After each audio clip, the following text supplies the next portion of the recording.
The main problem was the mentality. Tak pandai, tak bagus, hulu macam ni.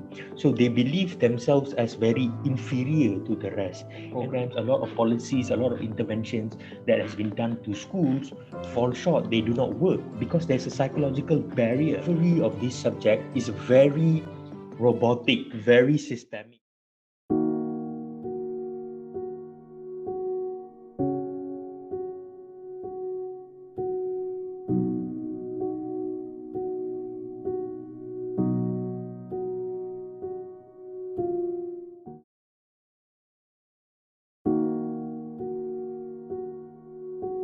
So when I first started in school, slowly I started changing the classroom environment, how I teach them every day, and I started changing the view of learning English. A lot of times English teachers teach English as a subject, but I teach English as a language. It has to be something that we use together. The more we use the language, the better we get at it, and eventually they can answer, they can write about it. That's the byproduct of it. So this change of mentality was a gradual, slow and gradual process. But I realized, I think after 3 years in the school, after teaching them, I did a lot of 21st century learning, lots of project-based learning in the classroom every day. I realized that this community was special. This community was special, and it meant that they needed more. They needed more than just a good and efficient teacher. They needed somebody who can connect, who can create projects, who can create interventions that connects with the community, that connects with people from the outside. They needed that. So after 3 years of teaching, I realized, I'm going to put all my energy, I'm going to put all my effort. Let's start doing more.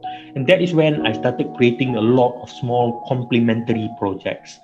So as you can see, what I decided eventually, not what I decided, but after 8 years, the classroom has transformed completely. How my students actually understood what is learning completely changed.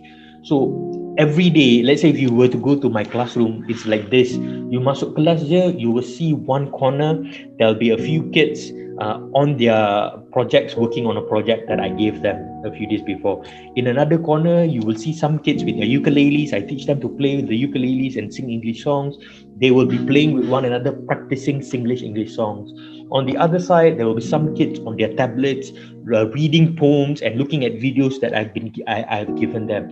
In the evenings, we learn outdoors under the trees. So basically, learning has become something that is very holistic, something that you do every day, something that is just second nature to them. And that is what I see, and that is what I'm really, really proud of, is that they have made learning that is something meaningful to them, something that they want to do.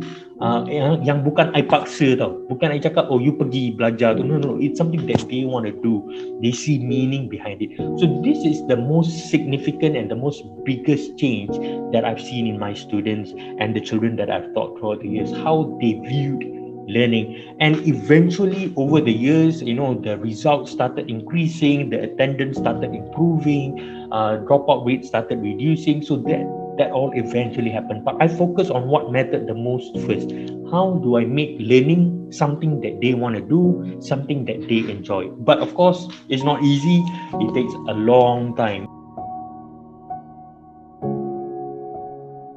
And I think teacher education needs to be more prepared in preparing students for a more contextualized experience, reality. Because a lot of times, whatever we learn in university and in college, if we are unable to translate that into reality, it becomes a big waste of time. So I think all these problems, all these issues brought together, at the end of the day, we can focus on a significant area that we can improve and focus on is teacher education, how we prepare teachers for the future. I think that is very, very crucial.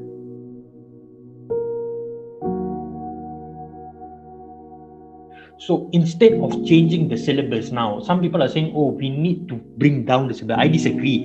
Because if we are saying that we need to make the syllabus lagi stupid so that for Orang Asli people, what we are implying is, we are implying that they are not good enough. But that's not the point. My point is this: the interventions of whatever education plan for Orang Asli needs to happen as early as possible. They need to receive education as early as possible. So there's this policy, maybe you can check out, it's called cradle to career policy. Maksudnya daripada buayan ke career punya policy. What kind of cradle to career policies that our country has? So I think we need to look at preschool education more, or even before preschool, nursery itself. We currently have a very intensive preschool punya program in schools, tapi contohnya macam dekat sekolah capacity dia tak cukup.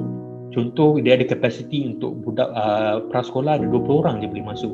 So kalau ada 30 orang, dia orang lain tu pergi mana? So these are issues that we face, and of course we need to improve awareness as well.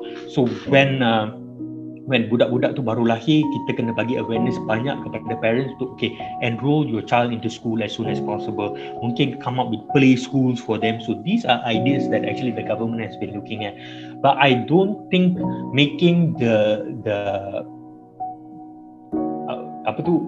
syllabus lower for them, I don't think that should happen. And one of the best ways that I think policymakers, schools, teachers need to do is involve the community more in the decision making. I think this is very crucial. Give them a voice. I think we should start giving them a voice of what they think they want for their community. Get them involved in the decision making itself. Because a lot of the programs that I did is not about Sam coming up with the program for them. It is about Sam coming up with the program with them. I honestly think these kids are no different from all of us. They have the capabilities. It's just that we need to find a system and strategies and policies that work for them. I think this is what we need to focus on because they have the capability. So I hope that we need to change. We need to change, not them.